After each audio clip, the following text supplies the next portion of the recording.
Student, welcome to you Nawada study point. आज है जो फिर मैंने संख्या पद्धति से ही लेकर मैंने कुछ इंपोर्टेंट क्वेश्चन लेकर आया हूं जो हमेशा कंपटीशन में पूछे जाते हैं। तो देखिए कह रहा है 3 पर पावर 31 को 5 से विभाजित करने पर शेषफल क्या आएगा। तो मैंने ऐसा प्रश्न बनाने के लिए आपको बहुत बार सिखा दिया है कि यदि इसको 5 से डिवाइड कर दिया जाए तो देखिए नीचे वाला यदि बड़ा हो गया तो इसका जो भी शेष आएगा, शेषफल जो आएगा वो माइनस में आएगा। शेषफल कितना आएगा? शेषफल आएगा जो माइनस। नीचे यदि बड़ा है, ऊपर वाला छोटा है, तो हमारा शेषफल माइनस में। तो ये दोनों में कितना आएगा? 2 का अंतर है, तो इसका मतलब -2 आएगा। लेकिन हम लोग जानते हैं कि शेषफल क्या होना चाहिए? नेगेटिव नहीं होना चाहिए, पॉजिटिव होना चाहिए। तो इसमें क्या करेंगे? 5 में से इसको माइनस कर देंगे, यानी 5 में से -2 घटा दिए तो कितना आ गया? 3। यानी मेरा जो शेषफल आएगा वो 3 होगा। तो आपका ऑप्शन नंबर कौन सा हो जा रहा है? सी इज करेक्ट हो रहा है। तो ये क्वेश्चन आपको अच्छी तरह से समझ में आ गया होगा, क्योंकि इसका बनाने का यही तरीका है कि नीचे बड़ा हो गया तो हमको हमेशा माइनस में आएगा। माइनस को प्लस बनाने के लिए जो हमारा हर है उसी में से घटा दीजिए। यही तो हमारा ट्रिक है। तो यदि समझ में आ गया तो चलो नेक्स्ट क्वेश्चन देखते हैं। कह रहा है एक छात्र को एक संख्या में 6 से भाग देकर उसमें उसके भागफल में 12 जोड़ने को कहा गया। क्या कहा गया? कह रहा है कि एक संख्या है, मान लिया x है ना, x में यानी संख्या में 6 से भाग देकर, यानी इसको 6 से भाग देकर उसमें 12 जोड़ने के लिए कहा गया। लेकिन उस लड़के ने गलती क्या किया? लेकिन उसने पहली संख्या में 12 जोड़कर, यानी x में से 12 पहले जोड़ लिया और उसके बाद 6 से भागा दिया। तो इस प्रकार उसका उत्तर जो आया, यानी इसको 12 पहले जोड़ लिया, उसका 6 से भागा दिया, जो 112 आया। तो सही उत्तर क्या होगा? यानी ये हमारा एक्चुअली करना था, तो ये हमारा जो भी उत्तर इससे आएगा वो सही उत्तर होगा। लेकिन इसने कर दिया ऐसा, तो इसलिए आंसर इसका ऐसा आया। तो करेक्ट आंसर कितना है? तो इसी से पता चल जाएगा x का वैल्यू कितना होना चाहिए। इसका वैल्यू यदि यहाँ पर मैं इसको गुना करूंगा तो कितना हो जाएगा? तो x + 12 बराबर कितना हो जाएगा? 112 गुने 6, यानी 112 को 6 दूनी 12 के 2 हाथ में 1 और 66 1 67, यानी इतना हो गया, 672 हो गया। अब 12 को उधर टपा देंगे तो x बराबर कितना हो जाएगा? 672 में से 12 घटा दो तो 0, 7 में से 1 गया तो 6 और ये 660 है। इसका मतलब x का वैल्यू जो था वो यहाँ पर x का वैल्यू 660 था, तो इसका मतलब यहाँ भी 660 ही होना चाहिए। तो यहाँ पर यदि मैं 660 बैठा दिया, इसको 6 से डिवाइड कर दिया तो 110 हो गया। अब प्लस इधर 12 था उसमें जोड़ देंगे तो कितना हो गया? 12 110 में जोड़ देंगे, 110 में 12 तो मेरा आ जाएगा 2 का 2 1 1 2 1 122 आएगा। इसका मतलब उसका उत्तर सही आना था 122, लेकिन आ गया 112। तो इसलिए सही आंसर होना था ये। तो देख लीजिए आपका सही उत्तर क्या होगा? बी नंबर आंसर होगा। तो आई होप ये क्वेश्चन बहुत आसान था और समझ में भी आप लोग को आ गया होगा। तो नेक्स्ट क्वेश्चन देखते हैं। कह रहा है कि 71 और एक अज्ञात संख्या, कोई एक संख्या मान लीजिए x है, तो 71 और एक कोई संख्या है अज्ञात के गुणनफल में, कह रहा है एक अज्ञात संख्या के गुणनफल में, यानी 71 में x को गुना कर दिए तो इसका जो गुणनफल आया, गुणनफल में 47 जोड़ने पर, यानी इसमें हमने 47 जोड़ दिया, जोड़ने पर इस प्रकार बनी संख्या को जब 7 से विभाजित कर, यानी यहाँ पर 47 जोड़ दिया और इसे हमने 7 से जब डिवाइड कर दिया तो भागफल 98 आ जाता है, 98 बचता है भागफल। ठीक है, तो अज्ञात संख्या है ना किसका गुणक है? तो इसको मल्टीप्लाई करके देखते हैं तो कितना हो जाएगा। इसको पूरा सोल्व कर लो, हमारा सिंप्लीफिकेशन कर देंगे, निकल जाएगा 7 इससे मल्टीप्लाई कर दो तो कितना हो गया? 98 को 7 से गुना कर दो तो 8 7 56 के 6 हाथ बच गया 5 और 9 7 63 और 5 कितना हो गया? 68। तो ये इधर चला जाएगा, तो इधर कितना हो गया? 71x + 47 बराबर हो गया 686। इसको उधर ले जाएंगे यानी इसमें घटा देंगे, 47 घटा दो तो 16 में से 7 गया तो 9 बच गया, यहाँ पर 7 में से 4 गया तो 3, ये हो गया 6। यानी इधर बच गया कितना 639, इधर बच गया 71x। 71 से देखो कितना मरतम कटता है, ये 9 मरतम कटता है, 9 कम 9 और ये 9 7 63, 9 मरते कट गया, यानी x का वैल्यू जो आया वो 9 आया।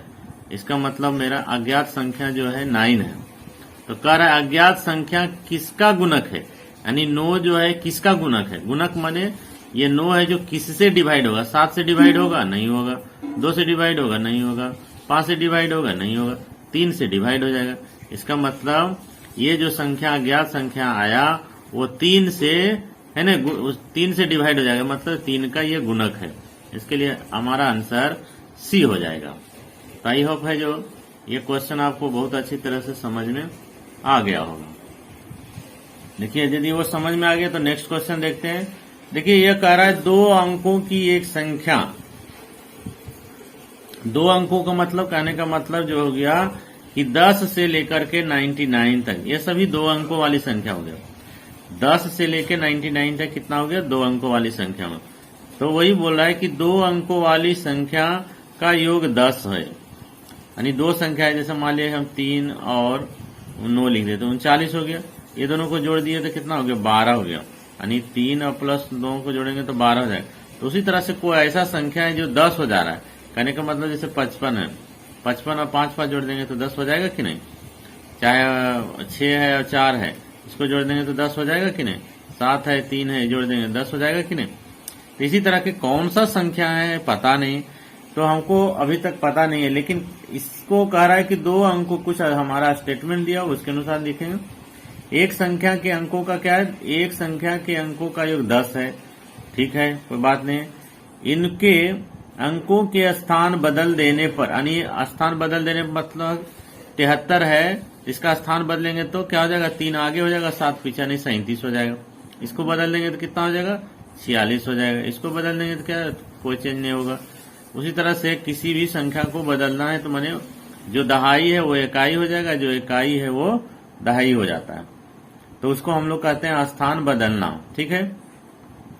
तो बनी संख्या वास्तविक संख्या से 18 कम है, माने अंक जब हम इसको बदल देते हैं तो इस तरह से जो संख्या बना वो वास्तविक संख्या, माने जो एक्चुअल हमारा संख्या है 2 अंकों वाली, उससे ये 18 कम हो जाता है।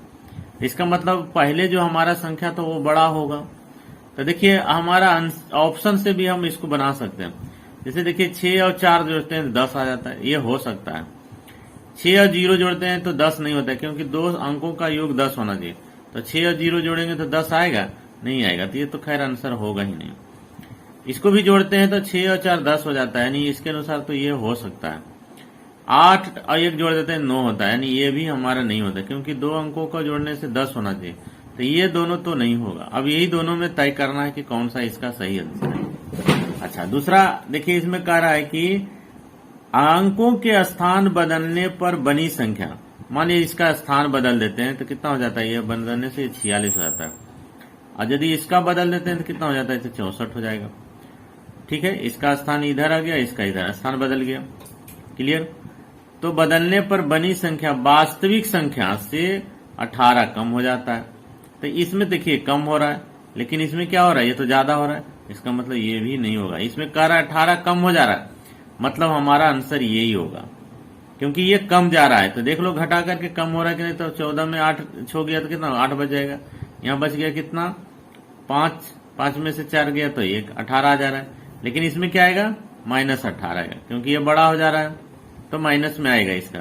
तो हमको यहाँ पर कम हो जा रहा है, इसका मतलब ये हमारा कम नहीं हुआ करके ये ज्यादा हो जा रहा है।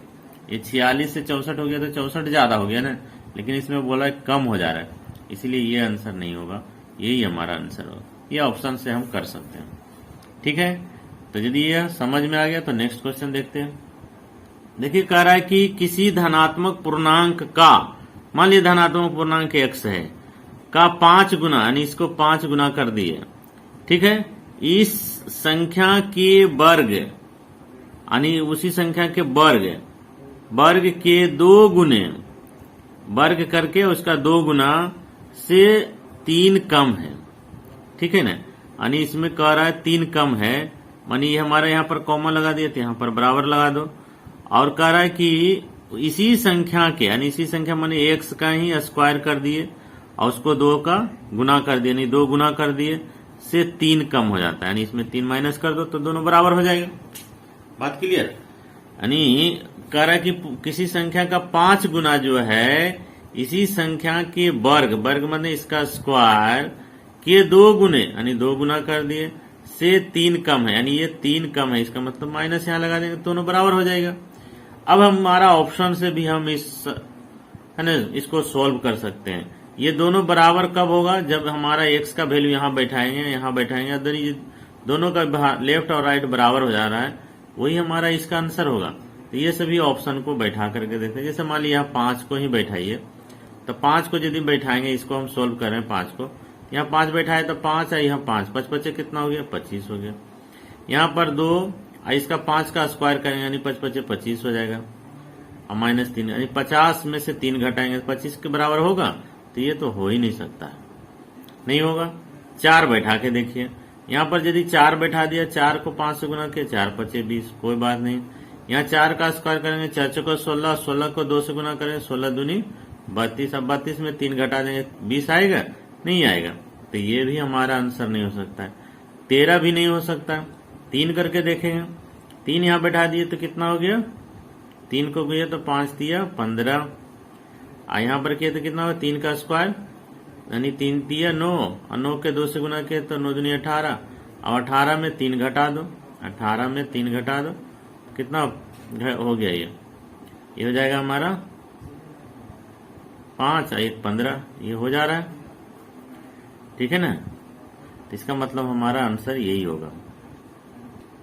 आई होप ये ऑप्शन से आप लोग को समझ में आ गया होगा। जो भी वैल्यू इसमें आएगा, यदि लेफ्ट और राइट दोनों साइड बराबर हो गया, वो ये इसका वैल्यू हो जाएगा, क्योंकि ये हमारा कंडीशन को सेटिस्फाई कर रहा है, ठीक है ना। तो इस तरह से ऑप्शन से भी आप इसका आंसर सोल्व कर सकते हैं, और नहीं तो फिर इसको है जो क्वाड्रेटिक इक्वेशन के मेथड से भी सोल्व कर सकते हैं, क्योंकि ये क्या बन गया, एक हमारा क्वाड्रेटिक इक्वेशन बन गया। तो स्प्लिट मेथड करके इसका x का वैल्यू निकाल दीजिए, तो देखिए आपका वैल्यू आ जाएगा। तो आई होप ये भी आपको समझ में आ गया होगा। तो नेक्स्ट क्वेश्चन देखते हैं। देखिए क्वेश्चन इसमें भी इसी टाइप से ही है। कह रहे 2 संख्या का गुणनफल, मान लिए 2 संख्या, एक a है और एक b है। 2 संख्या का गुणनफल यानी उन संख्या के अंतर का 24 गुना है। मतलब कह रहा है कि a और b 2 गुना कर दिए, और ये दोनों का अंतर a माइनस b, ये दोनों का अंतर का 24 गुना है, यहाँ पर 24 कर दिए। अब दोनों बराबर यदि हो गया तो हमारा कंडीशन को सेटिस्फाई कर जाएगा। तो यहाँ पर a का b का वैल्यू कह रहा है, उसमें एक कंडीशन और दिया हुआ है, दोनों संख्या का योग 14 है, यानी a और b जोड़ करके हमको हो जा रहा है 14। तो इस ऑप्शन से भी हम बना सकते हैं। तो इसमें से हमको बड़ी संख्या पूछ रहा है, तो कोई भी एक वैल्यू लेकर के इसमें पुट करके देखो। यदि मैं यहाँ पर 9 बैठा दिया तो b कितना हो जाएगा, यानी a बराबर यदि मैं 9 रख लिया तो b कितना हो जाएगा, तो 9 घटा देंगे इसमें, यानी b में क्या करेंगे 14 माइनस 9 कर देंगे, तो कितना आ जाएगा 5 आ जाएगा। अब देखो हमारा a हो गया 9 और b हो गया 5। अब इसमें बैठा के देखेंगे तो 9 और 5 45 हो जाएगा, और इसमें से इसको घटाएंगे तो 4 होगा, 4 को 24 से गुना करेंगे तो क्या कितना हो जाएगा, ये 45 आएगा, ये भी नहीं आएगा। इसका मतलब 9 इसका आंसर नहीं होगा, नहीं हो सकता। 8 को चेक करके देखो, यदि मेरा a संख्या 8 है, a बराबर यदि मैं 8 रखता हूं, ठीक है ना, a बराबर यदि 8 रखता हूं तो b बराबर कितना हो जाएगा, तो 14 में से 8 घटा दो, यानी 6 आता है। अब यहाँ पर हम दोनों को a और b का वैल्यू बैठाएंगे तो 8 और 6 को मल्टीप्लाई करेंगे, 8 6 48 हो जाता है, और यहाँ घटा देंगे तो कितना हो जाएगा 2 हो जाएगा, और 2 को 24 से गुना कर देंगे तो 24 दूनी कितना हो गया, ये 48 हो गया। इधर भी 48 इधर भी 48, ये तो आ जा रहा है। इसका मतलब क्या है, लेफ्ट और राइट दोनों बराबर आ गया। 48 इधर भी आ गया, 48 इधर आ गया। इसका मतलब हमारा आंसर 8 हो सकता है, ठीक है, 7 नहीं होगा, 10 भी नहीं होगा, तो हमारा आंसर निकल गया। आई होप आप लोग को ये क्वेश्चन बहुत अच्छी तरह से समझ में आ गया होगा, ठीक है ना। तो इस तरह के प्रश्नों को हम सोल्व ऑप्शन से भी कर सकते हैं और नहीं तो फिर इसका वैल्यू निकाल करके भी कर सकते हैं, ठीक है ना। दो तरीका से आप चाहें तो कर सकते हैं। तो इस तरह के प्रश्नों को जल्दी से जल्दी आप बनाना चाहेंगे तो ऑप्शन से अच्छा होता है।